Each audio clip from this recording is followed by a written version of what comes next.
Hello again, folks. In tonight's quick video, I'm going to be. No, it's not a quick. It's not going to be a quick video, is it, Chris? You always say it's going to be a quick video, and it's half an hour long. Yeah. Okay. I will attempt to make this a quick video. I won't promise I'll attempt, but yeah. Okay. In tonight's video, I'm going to be addressing a few commonly asked questions about this Florian CCTV system. Now, I've owned this one about a year now.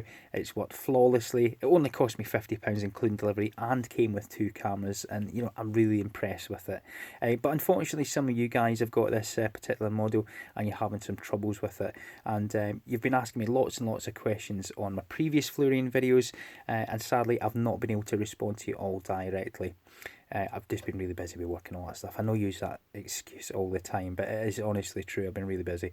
So I thought tonight I'd do a quick video trying to address those problems, and hopefully will result in get you back up and running. I appear to have become this unofficial Florian support outlet for the United Kingdom. I don't mind, honestly don't mind. My channel is all about helping people out, so hopefully this video will help you out. Right, enough rambling. See, we're a minute in already and I'm not even getting onto the guts of it yet. Right, let's crack on. Right, the first question I'm going to address is one reference the quality of the colours on the displayed image from the cameras. I will apologise, I can't remember everybody's username, so hopefully you know who I'm talking to when I address the issue. So yeah, one individual recently has said that the colour black appears on his image as a purpley colour.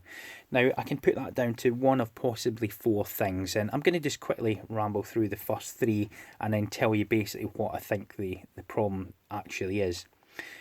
First one, could be the colour settings within the software in the box. So go into your settings, the display settings, and try and tweak the various levels, colour, saturation, contrast, all that good stuff. See if that makes a difference. I don't think it will, but if it does, happy days.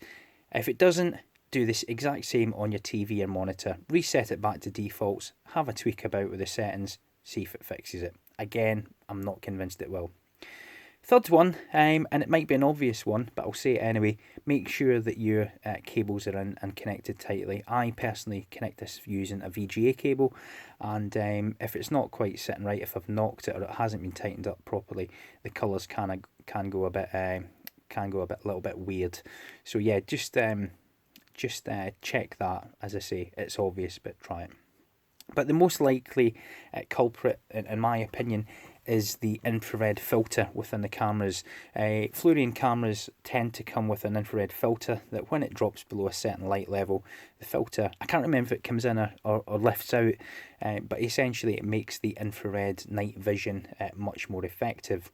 And conversely, during the daytime, it makes the daytime image nice and bright, nice and colourful, really sharp. So I think potentially the issue could be that there's a problem with the light sensor on the camera causing that filter not to either engage or disengage, if that makes sense. If you go on Google and search an image search for infrared photography, you'll see lots of images with a sort of weird purpley, sort of greeny, almost psychedelic effect on them. And that is basically by using infrared filters and such like. It sounds very similar to the problem you're experiencing where the black appears purple, and it almost, the way you describe it almost sounds that kind of psychedelic way. So it might be that there's an issue, let's say, with the light sensor. Now, it could be simply a case of wiping the front of the camera, making sure that the LDR, the little light sensor, is clean, and you'll know what it looks like when I describe it. It's a little sort of whitish and white and reddy coloured oval shape with a little squiggle on it. Of course, the electronics buffs that watch my videos will know exactly what I'm talking about, but yeah, it is just a little white and red oval with a little sort of squiggle on it. And what that does is it detects the ambient light and it knows when to turn the infrared LEDs on and when to change the filter position. So definitely check, make sure that's clean and it'll allow the correct light in. Also think about the positioning of your camera.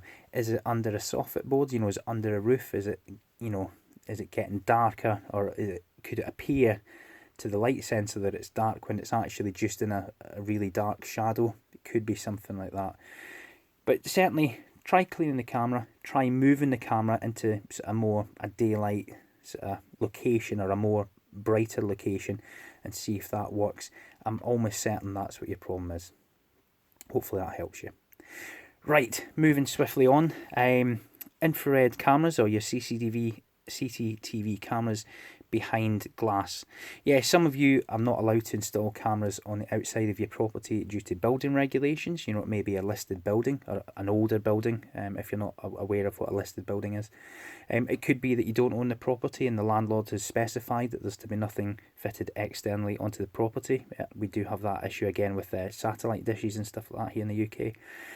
Or it could be just a case of you don't want to let people know that you've got CCTV fitted. You want it more sort of covert. And what the issue is, I should have mentioned that at the start, what the issue is that people are getting the image swamped out. The image is swamped out with white light, and the image is unusable. And that quite simply is the infrared LEDs reflecting off the glass and bouncing straight back into the camera and blinding the camera. It's exactly the same effect to a human eye rather than a digital or a camera eye, if that makes sense, of you shining a torch onto glass and looking directly into it. It would reflect off the glass and bounce straight back into your eyes, blinding you. The infrared cameras use infrared LEDs, obviously, and those are around 850 nanometer spectrum, or frequency of the light, and that's right on the cusp of the visible spectrum for the human eye. So when you look at it, you see a really dim red glow, but to the camera's eye or sensor, that appears really, really, really bright. And like I say, it's simply reflecting off the glass straight back into the camera, causing that wash out, that completely white image on your display.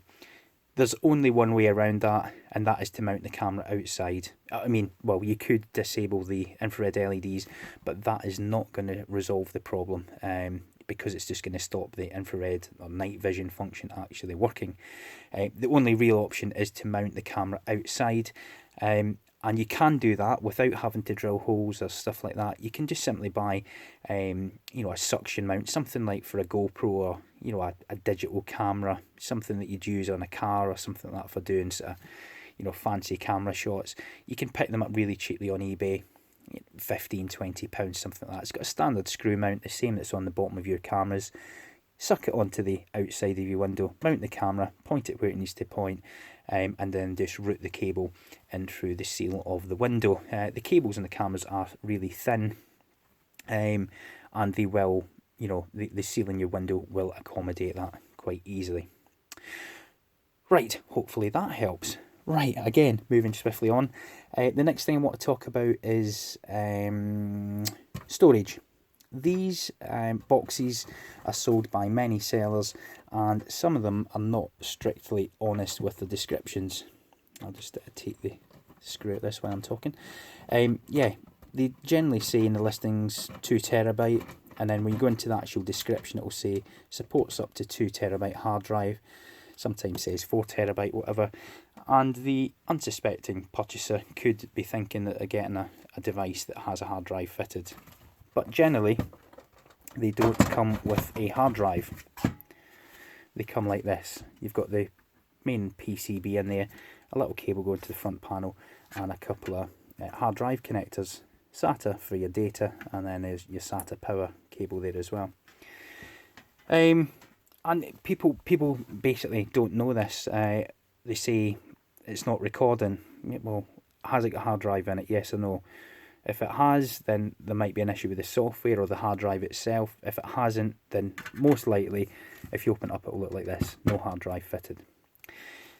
At this point, before I show you how to fit the hard drive, somebody commented just today about the USB ports, saying they'd installed a hard drive, external hard drive, 2 terabyte, using the USB ports in the back. They will not. These USB ports will not allow you to record to an external hard drive. They are purely for backup purposes only. So what you can connect in here is a mouse, obviously, to control the system, and a pen drive or a small external hard drive, so that once you've selected your backup your section of backup footage using the software, the menu system, you can then export it to a pen drive. You cannot record to an external hard drive at all. Okay, it will not allow you to record real-time footage. Only an internal hard drive will allow you to do that. So, hard drives, yeah, if you're going to buy one brand new, you're going to pay a fortune for it. These are cheap units, most likely going to be used in the domestic environment. So, you're going to want to save and cut down in costs. Hence, you probably purchase one of these for £50. So, a good source of hard drives is old Sky TV boxes. I've mentioned it in my previous videos. Sky TV, for my American subscribers and viewers, is like your TiVo service. It's a digital video recorder that records onto a hard drive. And over here, Sky Television, they are charging an astronomical amount for the full package. And people, with all the austerity and Brexit and all this stuff over here, people just simply can't afford to pay £90, £100 a month, $150 a month, and they're selling the Sky boxes for £5 and £10 on the local sales and wants page. So you can pick them up. I pick them up whenever I see them. A 2TB Sky TV box for £5 or £10. It's a great source of cheap hard drives. And when you when you take the screws out of the Sky box, you'll be left with a 3.5-inch hard drive like this. And you can just mount it into here. As you can see, I've marked out here, because I always confuse myself, 3.5-inch hard drive on these 4 holes, and a 2.5-inch hard drive on those 4 holes. Quite simply, put it in, plug the cables in. You can screw it in first. It's probably easier actually. All you do is pop it in there, turn it upside down, line up the holes, pop your screws in there. Job's a good one. You're good to go. I just sort of mentioned it there as well. It will accept a 2.5-inch hard drive also, if you've got an old laptop knocking about, or indeed if you've purchased an external hard drive purely for this purpose. Just obviously double check online, stick in the model number, make sure it does have a SATA hard drive rather than an ID hard drive inside it. Strip off the enclosure and mount it in here, and you're not wasted any money. The way I mounted mine, however, I used double-sided sticky foam. A couple of reasons. One, it gives it a little bit more elevation, as in it lifts it off the enclosure a little bit higher, allowing that good airflow underneath. And the foam itself, it's really super strong adhesive, and it has a shock absorption effect, stops the vibration of the hard drive going through the entire case, because it is the hard drive coupled directly onto the metal base with the screws. So if you don't have any sort of rubber dampeners, you can buy rubber washers to put in there. It doesn't come with them, but certainly double-sided sticky foam will do the job absolutely, absolutely fine. So yeah, that's how to mount the hard drive. That will get your recording function up and working. And finally, probably the most common question I get asked, normally via direct message. A few people will put it in comments, but it's normally via direct message, is how to reset the password.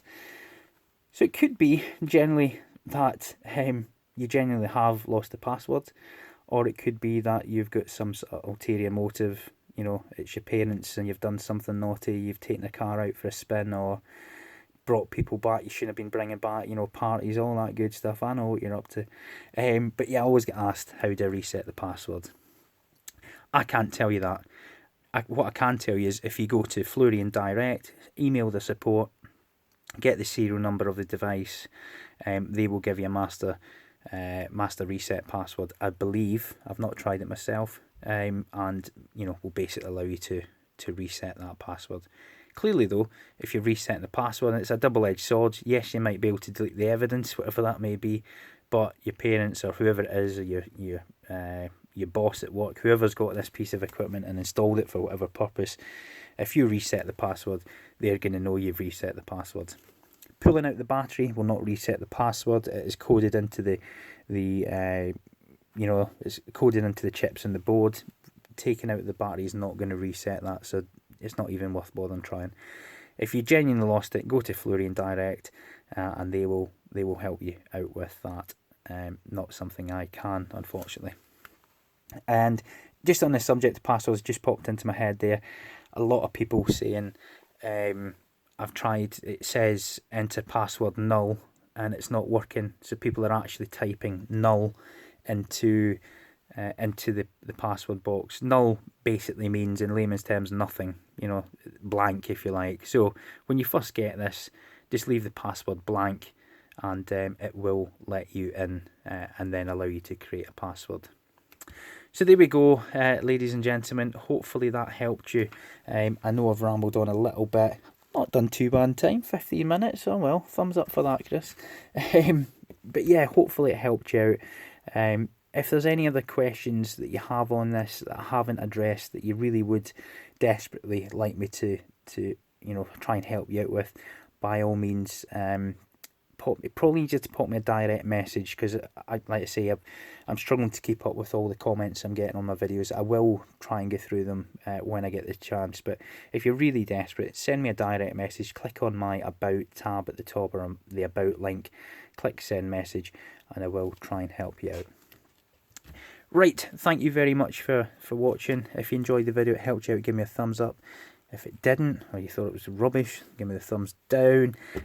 As always, if you haven't already done so and you'd like to do so, really appreciate you clicking on my fat head here. And yeah, until next time, take care of yourselves. And as always, all the best.